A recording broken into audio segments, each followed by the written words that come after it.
Well, hello again, everybody. Now today I'm out here with the Equinox. This is a 2012 Chevy Equinox, and it's been making a noise. And if you have a vehicle that makes the noise that this is making, then more than likely you have a bad CV joint. And it is usually the joint that is on the outside, right there on the wheel, and it's the one that moves back and forth. Now when you turn your wheels and accelerate, you're going to have a clicking sound.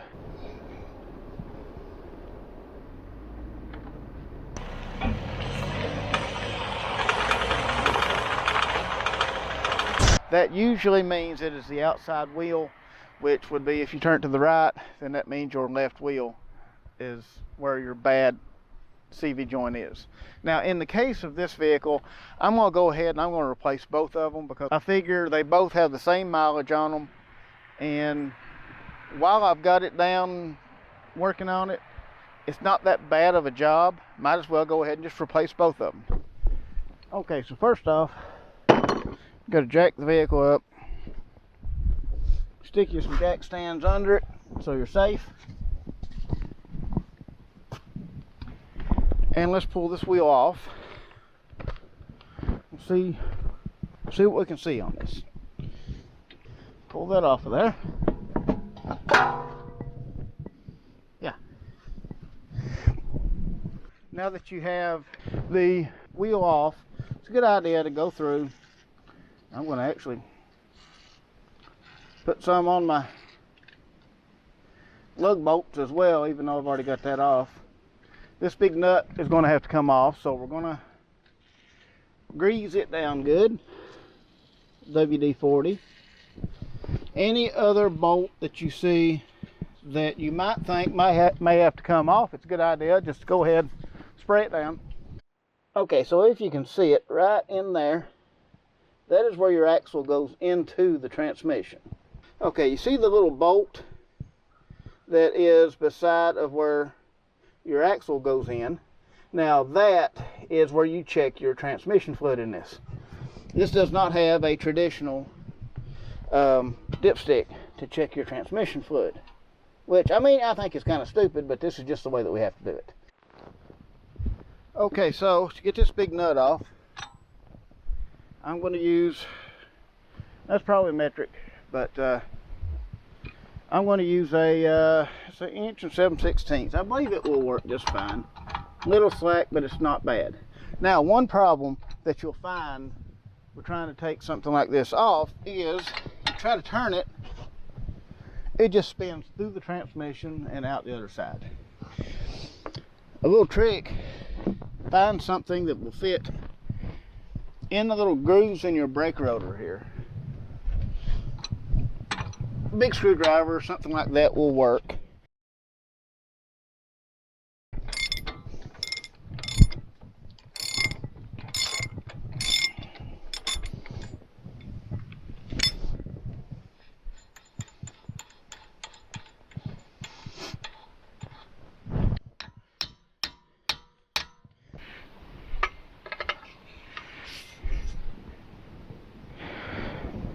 A little bit of leverage works every time.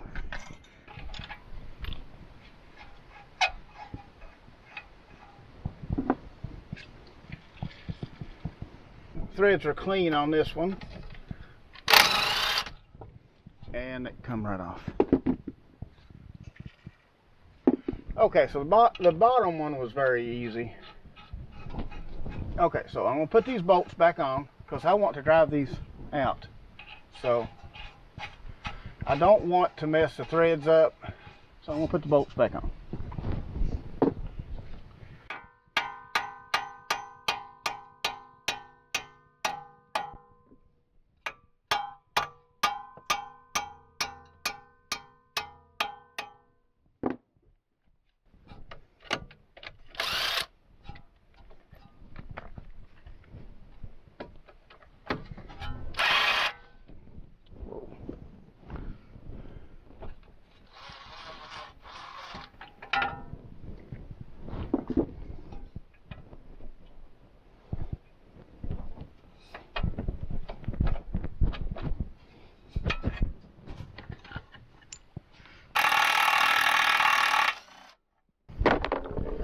Okay, if you look at this bolt, it has a little end on it here.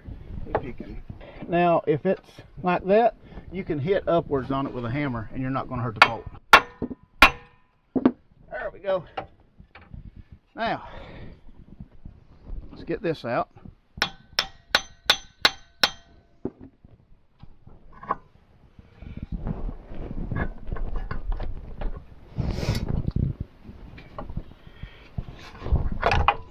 There's a spacer on the end of this.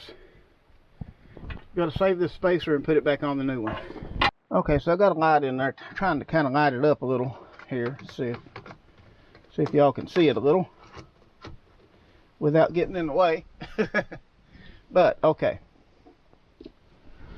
get in here and try that out. Wow, the thing is in there pretty good. I believe it just come loose. Okay, yep, there we go. And yeah, this one compares with that. Yep, they are the same. The ends look identical. So, I think we are ready to try to stick this one back in. Okay, so now we'll just take our axle shaft and the same thing we did before, only kind of the reverse of it. Okay, that went. Now that one is in. Yeah, don't forget to put your little ring in here, little spacer. Yeah, I didn't forget that or anything. Yeah.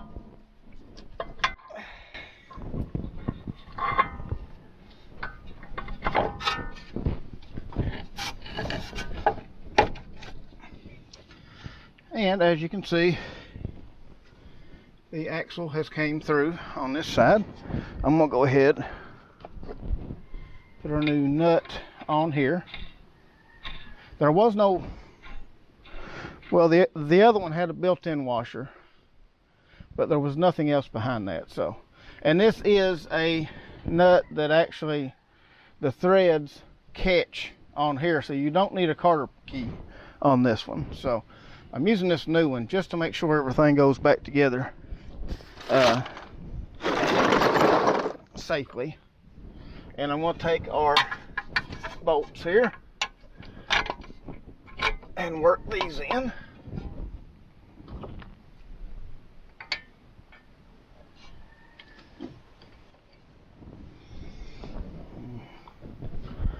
Wires get in the way a little, but once you get those in and get these nuts started, then we can tighten everything back up, put everything back together, and then we'll have to move on to the other side.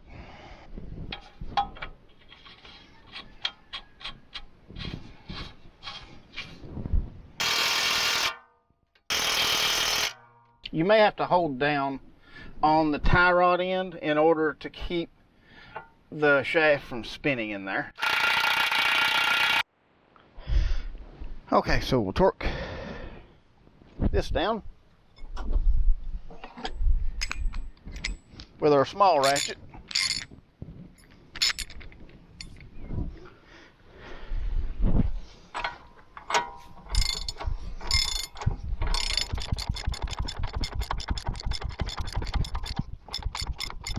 Once again, when it comes time to tighten it up, find you a vent in your rotor, jam it against your brake caliper, and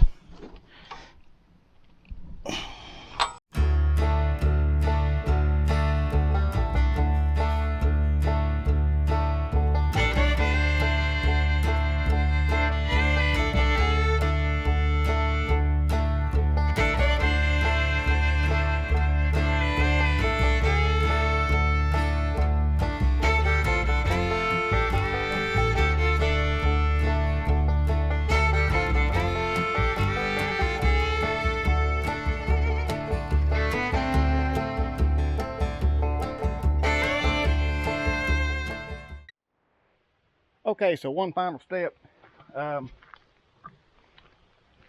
Did not have one of these torque wrench. This is actually a torque adapter. I do have the old torque wrench, but it's been left outside and all that, so I know it's not going to work. So I went and picked up this. This is a torque adapter. Just turn it on, and I don't know if you can see, but it's set for 151.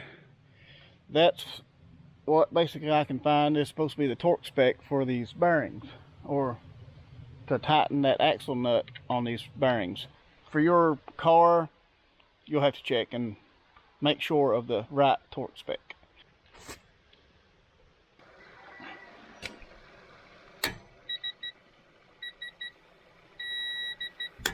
Yeah, this is how to put axles in a 2012 Equinox. This would apply to pretty much any front-wheel drive car. It's the basic same thing. There may be a couple of fasteners in different places, stuff like that, but they're all basically the same thing. They have the axle shafts and the CV joints. You got to take it loose from the strut, or some of them you have to take loose on the ball joint. And I guess that's going to be about it for this video. I appreciate everybody watching, and I'll see y'all on the next one.